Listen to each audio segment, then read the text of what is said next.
Barrister Mir Helal Uddin, এখানে নুরুল ইসলাম বুলবুল যে কথাটি উল্লেখ করেছেন, পাটগ্রামের ঘটনা ছাড়াও তিনি বলেছেন যে 99% অকারেন্স হচ্ছে বিএনপির নেতাকর্মীর দ্বারা। আমরা 99% কিনা আমরা এটা জানি না, কিন্তু অনেক অভিযোগ আসছে বিভিন্ন প্রত্যন্ত অঞ্চল থেকে। লোকাল লিডার্সরা বিভিন্ন রকম অপকর্মে জড়িয়ে যাচ্ছেন। আমরা ঠিক গতকালও এরকম একটা খবর পেলাম যে আধিপত্যকে কেন্দ্র করে হানাহানিতে একজন নিহত হয়েছে। তো এই যে ঘটনাগুলো ঘটছে, এর পেছনে কারণ কি? আপনারা বার্তা দিচ্ছেন, কিন্তু সেই বার্তা কি তারা আসলে গ্রহণ করছে না? বরখাস্ত করছেন, সে বরখাস্তর হুঁশিয়ারিও কি আসলে তারা গা করছে না? কেন ঠিক ঘটনাটা ঘটছে?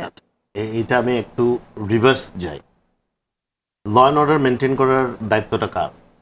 একটা দেশে যদি এখন বর্তমানে বাংলাদেশের ল অ্যান্ড অর্ডার মেনটেন করার দায়িত্ব হচ্ছে সরকারের, এটা আমরা ধরে নিব। আমরা রাজনৈতিক দল হিসেবে যতটুকু দরকার আমরা তাদেরকে সাহায্য সহযোগিতা করব। আমি একটা লোক খারাপ কাজ করছে, তাকে পার্টি থেকে বহিষ্কার করছি, তাকে কি আমি পুলিশ দিয়ে ধরায় নিয়ে মামলা করতে পারি? এটা তো রাষ্ট্রের দায়িত্ব না। এখন কেন মব জাস্টিসটা হচ্ছে, কারা করে? এই কথাটা আমরা শুনেছি যে ল অ্যান্ড অর্ডার ডেফিনেটলি এখানে এই দায়িত্বটা আছে সরকারের উপর। এই সরকারের উপর আপনারা কতটুকু চাপ দিয়েছেন যে ল অ্যান্ড অর্ডার সিচুয়েশন যেন ইমপ্রুভ করে, এবং সেখানে প্রয়োজন, সবচেয়ে বেশি প্রয়োজন পুলিশ সংস্কারের, আপনারা কতটুকু চাপ দিয়েছেন? পুলিশ সংস্কারের বিষয়টা আপনার টক শোতে মনে হয় আমি বেশ কয়েকদিন আগে এসেছিলাম, সবগুলো সংস্কার প্রস্তাব আলোচনার জন্য এনেছে, কিন্তু পুলিশ সংস্কারটা আনা হয়নি। এটা কেন আনা হয়নি হয়তো সরকার ভালো বুঝতে পারবেন, বা সরকারের সাথে। যদি আপনারা ভুক্তভোগী হন তাহলে আপনারা কেন চাপ দিলেন না?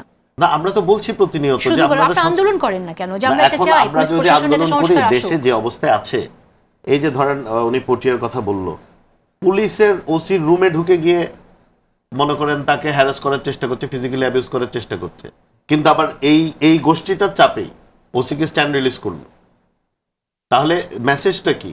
You promoting mob justice. আপনারা দেখাতে চাচ্ছেন দেশের মধ্যে একটা অস্থিতিশীলতা আছে, নির্বাচন লাগবে না, কিন্তু অনির্বাচিত সরকার থাকার কারণেই কিন্তু এটা হচ্ছে। বিকজ ওনারা কোনো, এটাকে আপনি বলতে চাইছেন যে সরকারও দেখাতে চাইছে যে দেশে অস্থিতিশীল পরিবেশ আছে। ওনারা যদি সরকার বা তাদের যারা নির্বাচনটা চাচ্ছে না, মুখে বলছে চাচ্ছি না, 300 আসনে মনোনয়ন ফাইনাল করে দিচ্ছে, এই কি রোড মার্চ নাকি কি বলে পুরো বাংলাদেশ ঘুরে বেড়াচ্ছে ভোটার কালেক্ট করার জন্য, কিন্তু মুখে বলছে ওরা নির্বাচন চায় না।